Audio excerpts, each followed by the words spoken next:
Hey everybody, welcome to This Week in Coworking podcast. Just a quick note from behind the scenes. In this episode, unfortunately, my microphone played up, created a bit of disturbance, a little bit of choppy audio, but I wanted to release this video anyway, and this podcast episode anyway, because all four of our podcast guests delivered some really useful insights and some great ideas that I wanted to share with everyone. So please excuse the fact that my microphone will get a bit choppy throughout this episode, but we made sure that you could hear and share all the ideas that each of our guests contributed in this episode. Enjoy. Welcome to This Week in Coworking, where industry leaders get succinct, actionable insights. Hey everybody, and welcome back to the This Week in Coworking podcast. We have a really interesting and special roundtable for you all today. I'm joined by Carly, Sam, Chiko, and Stormy, and we're going to be digging really deep into what does it look like to invest in coworking careers and the people who work within our industry. Before we dive in, I'm going to take a quick roll around the table and have everybody introduce themselves and say where they're working. Let's start with Carly. Where are you working from today, and what do you do in the co-working world? So I am working from IQ offices right now in one of our Toronto locations, and I work as the VP of operations across our portfolio. Fantastic having you here, Carly. Sam, where are you calling in from, and what are you representing today on the podcast?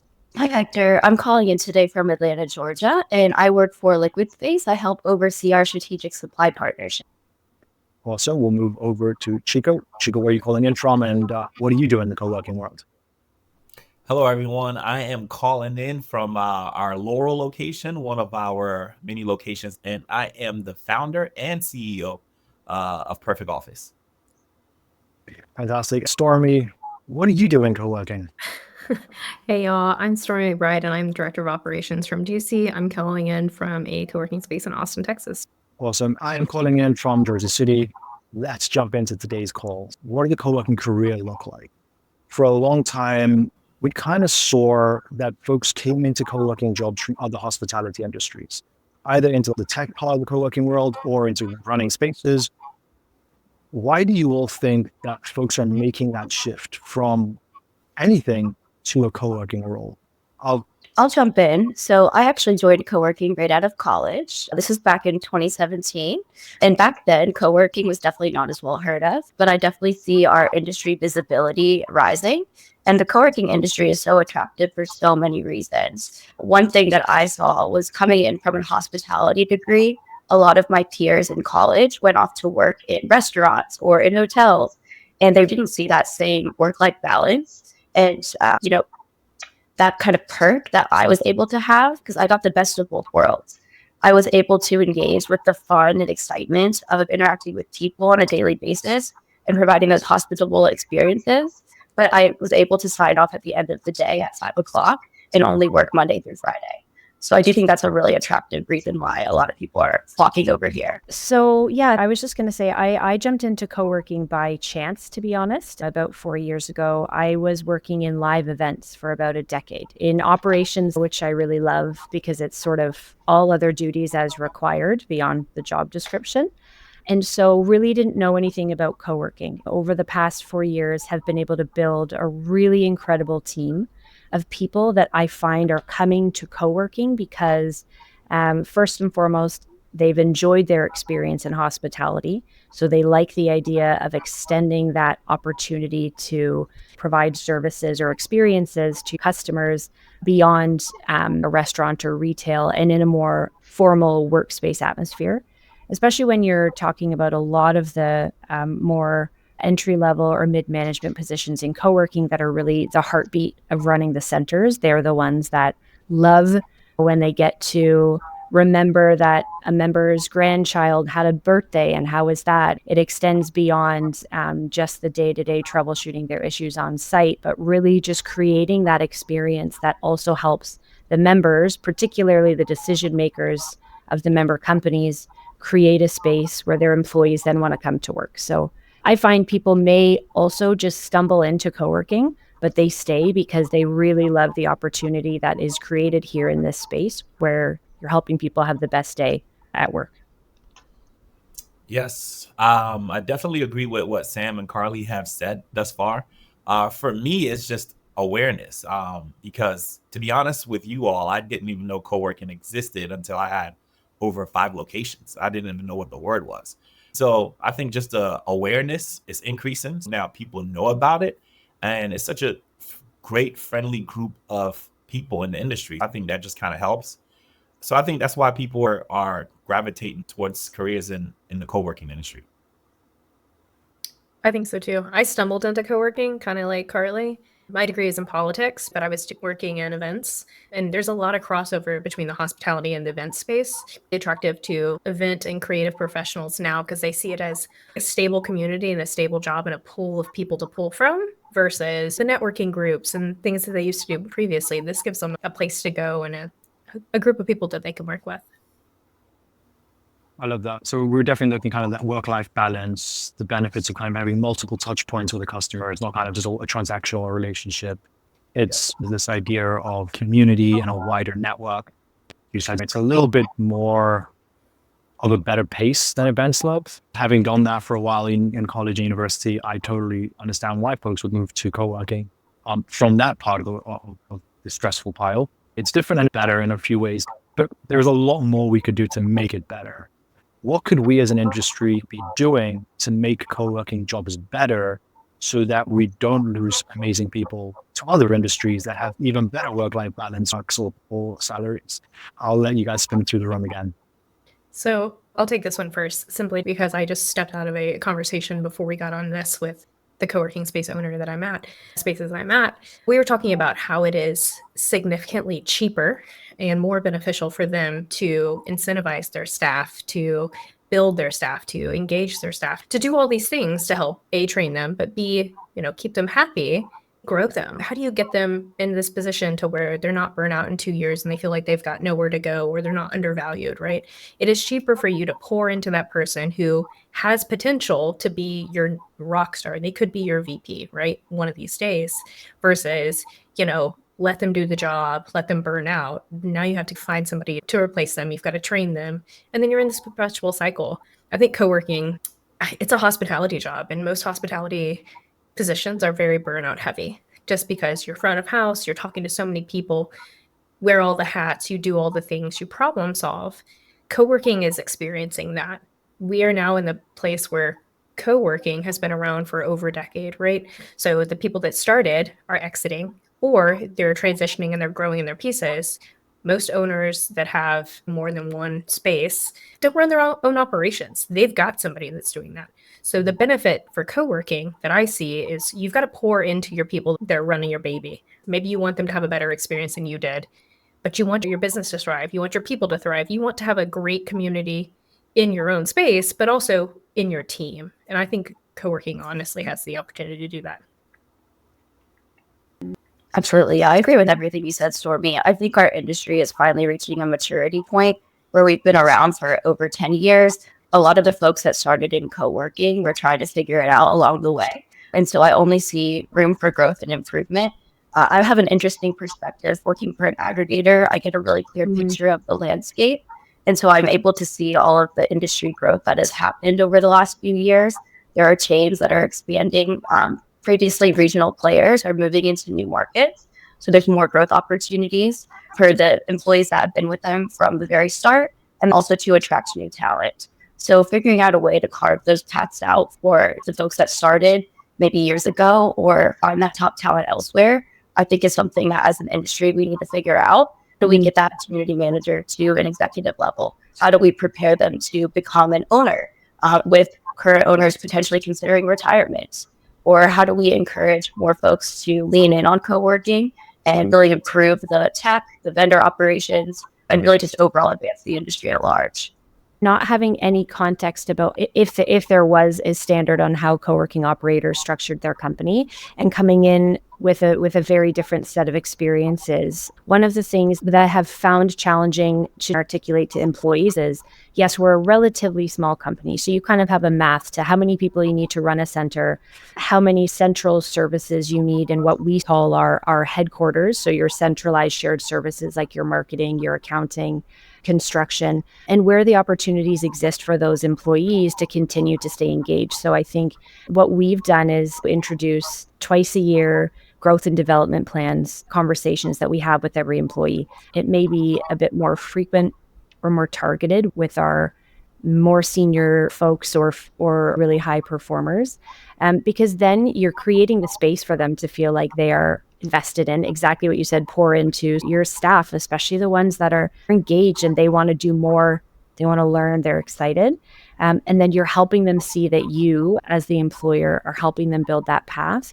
And they are then going to give back so much more and want to continue to stay engaged in their duration here. A big thing we like to call it is giving people a seat at the table where it's appropriate and where it makes sense, so that they really get to learn, even just like high level, how our CEO might make a decision and why. That helps them understand and think very differently than they might otherwise. You know what people do when they have a seat at the table? They stay longer because they don't have to stand around waiting for something to happen. Got a seat. Yes. I love agree. that. And I agree with what you guys have said. And I think one of the things that I think as an industry we need to start focusing on more is the numbers. Most clients want to pay less or something affordable, but our team members want to make more money. So as owners, you have to figure out a way to balance that in terms of finding revenue opportunities, whether it's finding other revenue sources that the business can generate in order to compensate the team members well, and also provide that affordable space that entrepreneurs are looking for. Yeah. We're going to talk about at GCUC, we're talking about non-traditional benefits, because how do you incentivize your staff while maintaining your bottom line that's profitable, where they feel they get a value add, but, the whole situation. Yep. Definitely. And we kind of keep seeing popping up in the newsletter, but also at my day job over at St. Guru, we're seeing a lot of operators trying to figure out how do they allow every employee to upsell clients and get more from those clients, whether it's extra mail services, Wi-Fi, additional auxiliary services, notary services. But it brings me to another question that you guys all kind of touched on slightly. You've got these risks of burnout. You've got this need to upskill. You have to explore what does the ownership structure look like. And then you've also got to understand economics and pathways in careers. All of this is circling around one topic that we haven't really brought up yet. That is the fact that up until now, a lot of co-working employees see careers as one brand orientated. They join a WeWork and they try and see as far as they can get work, and then they leave the industry, or they join IQ offices, or they join Corporate Space or Perfect Office. Are you starting to see folks change brands and kind of hop across the industry? And is that a good thing? I'm just curious to hear what you all think. Is that a sign of a maturing market? But I'm curious to see what you all think of that. Is that a good thing for us to jump between brands as employees? I have an interesting perspective to offer on this one. So I have worked for actually 4 different co-working or real estate brands. And I started my career back in 2017. When I started my career in Boston, I was pretty far away from home. And so the only reason why I left Work Bar is because I was moving down south to Atlanta. There's no Work Bar down south. So when I moved down south, I ended up working for the larger player WeWork, which was a really interesting opportunity for me to get that exposure from a regional player to a national brand.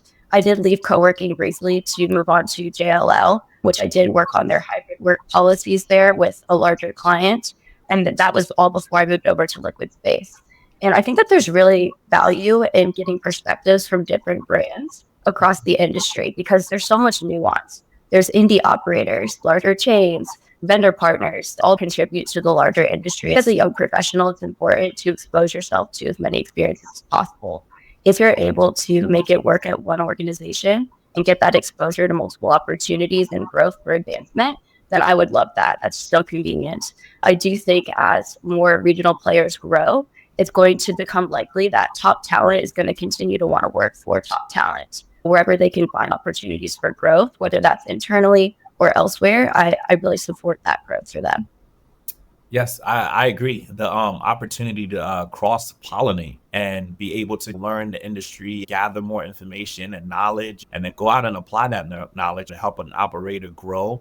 Also, the stabilization of let's say salaries. Some operators pay a lot more than other operators. So as we continue to grow the industry, it becomes something that's a little bit more equalized and allow people to freely move around to different operators. I would say, to answer the question of have we seen a lot of it, at least here at IQ, I would say that individuals that have left any of our locations have actually been in pursuit of something unrelated to co-working. Generally, they're at a more junior level. This was sort of the first foray into a full-time salaried job, and they had a great experience, but they want something else. I agree that any opportunity is a good opportunity to continue to develop your skills. Sam, I loved what you said about top talent, looking for top talent. So back to what we talked about, like pouring into those high performers. At the end of the day, it's very reasonable and real that people will reach a point where they're looking for something else. And that could be because they want a different taste of co-working, or it could be that they want to make a lot of money and this is not the industry that they're going to be able to do it and they want to jump. So I think it all comes back to how you support your employees and how you encourage them to grow where they are, where they want to be, and how you help them build that path. Yes, it would be great. Maybe I'm a little old school, but I love being at a place for a long time. People in my generation are like, I'm going to hop around a little bit. So on the personal level, I'm always like, oh God, that sounds like a lot of work to find another job. I'd like to stay here and keep growing. Some of it's a personal opinion as well. I hardcore relate to that. I've been with GC/in co-working for over a decade at this point. I think, Hector, to go back to your question, like, is it a good thing for the industry? It's definitely a good thing for the industry, because thinking about it from a recruiting standpoint, when we're looking for help, we're pulling from industries that are more mature than us. We're going for hospitality. We're going for restaurants. We're going for hotels. They've clearly got it down. They have a vast network of people that they've trained, that they've given that to. Co-working is just now getting to the point where there's been really good training put into people. We can go, oh yeah, look, they know what co-working is and they've trained under X brand for 3 years. Let's put them at the top of the list, because this makes sense because they know the industry, right? We can start pulling from our own industry rather than having to go from hotels, things like that. Now, should we only be pulling from our own place? Probably not. We diversify the market here, but we've only got room for improvement. And I think it's great to keep people in. This is a really good example. If you have one co-working space and you move, you can go to another operator that's got 17 locations. Your experience there is going to be so different. It's going to be so different. And I think we see that in the industry, even on the tech and vendor supplier side. I've got sponsors and vendors that I've worked with for the last decade that have been at 2, 3, 4 companies. But you maintain those relationships, and it's good because it allows us to all keep the through threads and be connected. You guys hit all the points I was hoping you would hit. But you also highlighted something, going back to Sam's initial point of top talent attracts top talent. There is one thing that I'm seeing from kind of sharing the stories across the co-working industry. Operators are not doing a good enough job of sharing who their key people of influence are. What is your head of sales doing? What is their best practices? Because it's not about giving away the secret sauce. But if I'm a salesperson and I see that the sales lead at Perfect Offers is killing it, or at Industrials is killing it, and I can learn from them, I'm going to apply for that job. If you are listening to this and you have a killer team and they are out there doing great stuff, write it down, create a video, do it behind the scenes, and then go to This Week in Co-working and share it with us so that we can put that in front of operators and see that kind of cross-pollination between the industry. As you all said, it is a good thing. It sucks to train someone who then goes to someone else. We don't know what's going to happen next, right? There's M&A happening. Companies come back together. It's a good thing for kind of us to spread that knowledge and lift the industry up. We are seeing the opposite to what Stormy was saying, where someone went from a single operator to multi. We're seeing people come from multi to single to help them get to multi, which is a really interesting evolutionary time for our industry. Really happy to see that. Now, talking about revolutionary time in our industry, Sam, I'm going to bring back a question just for you. Can you tell us a little more about this community that you're building and how it helps non-owners develop their careers? Yeah, absolutely. Super excited to talk about this with you all today. I work for Liquid Space. I've been there for about 3 years now. I feel that if I finally hit the point in my career where I have a decent network and a view of the landscape, it's where I can really take advantage and help elevate folks like myself who started at a community manager background. Together with some industry peers, myself, Blaze Randall, Luke Wills, and Deshaun Brown, We come together after connecting at industry conferences like GC and GWA. And we have really enjoyed connecting and finding other folks like ourselves that have really strived to develop a network and a career in co-working. And we're hoping to expand upon that. I think our industry has reached a maturity point where it deserves a young professionals group. We don't have one that I'm aware of today. I think we're long overdue. I get jealous of all of my friends that work in commercial real estate because their networks are huge. I have loved every bit of exposure that I've gotten to have at these in-person events. But how do we continue the conversation in between those in real life events? So we're hoping to create a platform for collaboration, for peer resources, making sure that we can kind of help elevate and lift each other up, and then also make sure that we're really devoting ourselves to furthering our skill sets and upskilling. So if we're able to help motivate each other to become that next executive, to become that next owner, and then really help foster that industry retention, that's something that we all have goals for. I don't have a full plan yet, but we are hosting an interest meeting next month, and we would love to invite anyone in the industry that considers themselves early to mid-career status to join us. While we are targeting young professionals, there is no age limit on block, and we are hoping to engage folks later in their career status, whether they're owners or executives today, to help lead our quarterly workshops, help foster mentorship programs and networking opportunities later down the road. But super excited about this journey. That interest meeting will be held next month. If you or anyone in your network is interested, we would love your nominations. Perfect. And we'll add those links into the show notes as well. I know you're also in your inaugural enrollment right now. So if you are interested and you want to learn more, hit that link and sign up and reach out to Sam and the team. Shifting swiftly on from there, Chiko, one of the most talked about benefits that I've heard of from industry insiders about working at Perfect Office is about how you tie event attendance to rewards for your teams. Can you tell me more about what it looks like for your team? Yeah, so for our team, we do a lot of competition. We have a lot of fun and we work very hard. I just think that it helps us in terms of any lease that's signed or any monies that come into the organization, someone shares in that revenue. So whether it's a virtual mail, a membership, a private desk, or a private office, this all accumulates into a monthly competition where the top winner wins a bonus prize. They also get points that lead into attending conferences. I usually take the top 5 and to a conference, and we stay in a nice Airbnb. We have some fun outside of the conference, and during the conference was really cool. It's an experience. They get a chance to meet with industry professionals, learn some stuff, see some stuff, helps them to be able to commit at a higher level. I've seen that, especially when they come back from a conference.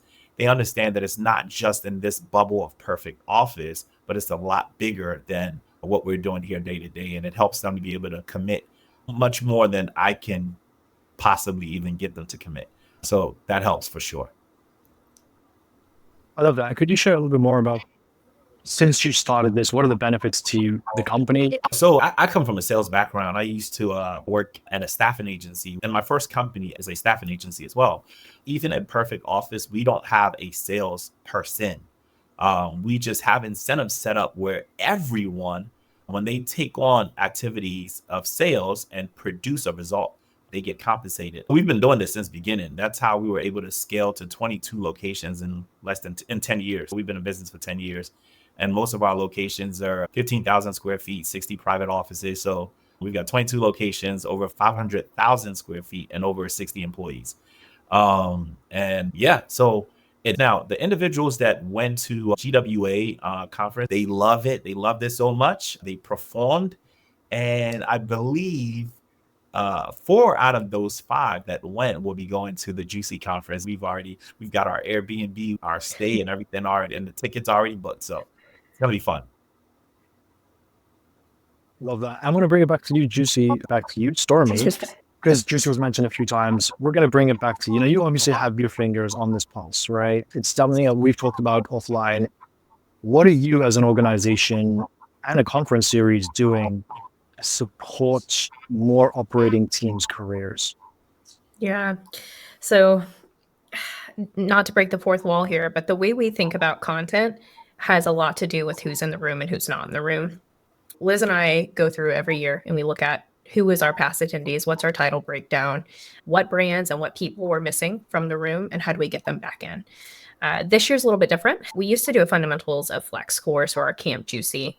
Back when there were co-working spaces, mom and pops opening left and right. Are there still? Sure. But I would say most people are in the later stage, especially our attendees now.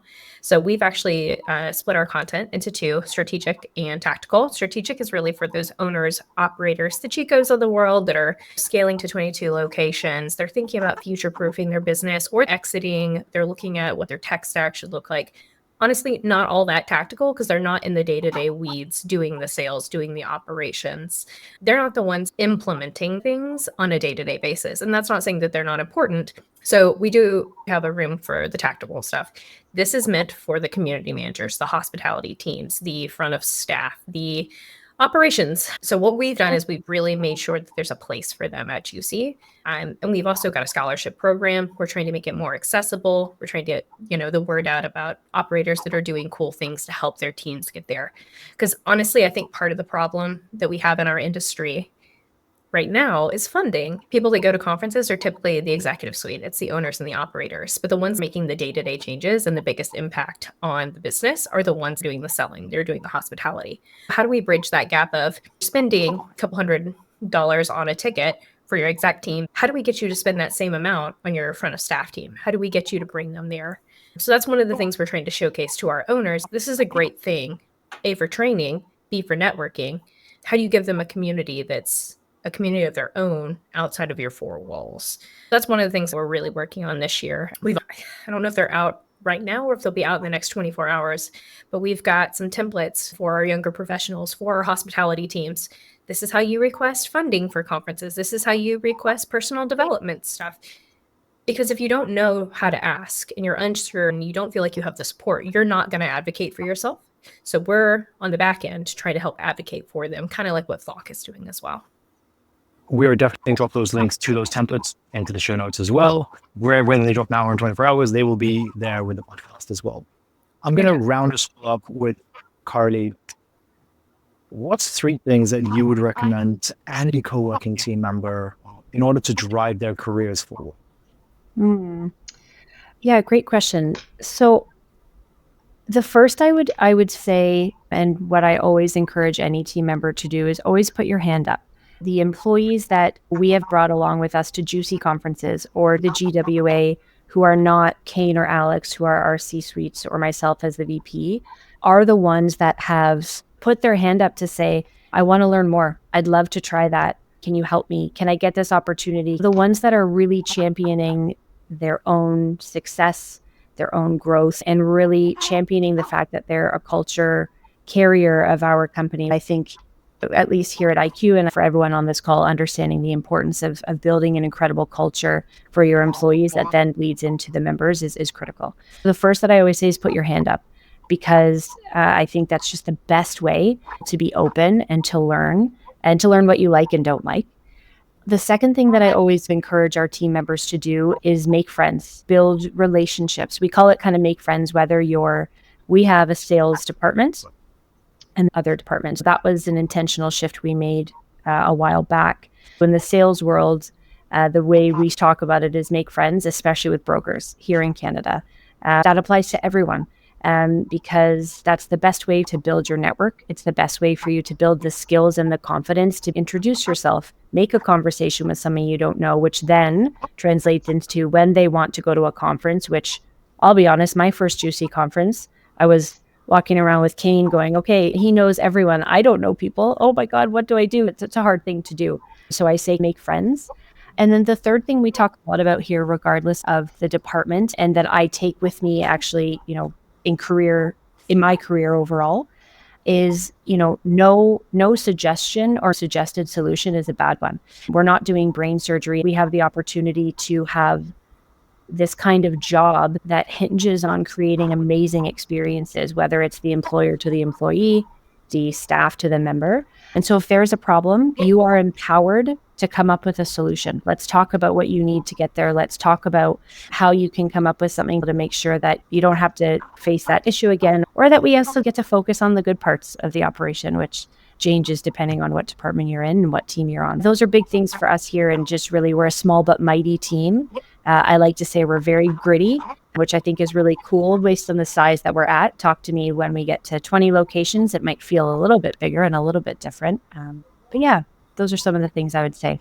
I want to really quickly and very grateful thank you all for spending some time with us today, sharing what you're doing, sharing what you're seeing, sharing what's working and what's challenging your teams. I can't wait for this to drop. Thank you again for joining us. Have a fantastic 2025, everybody. Thank you, Hector. Thank you. Awesome. Nice-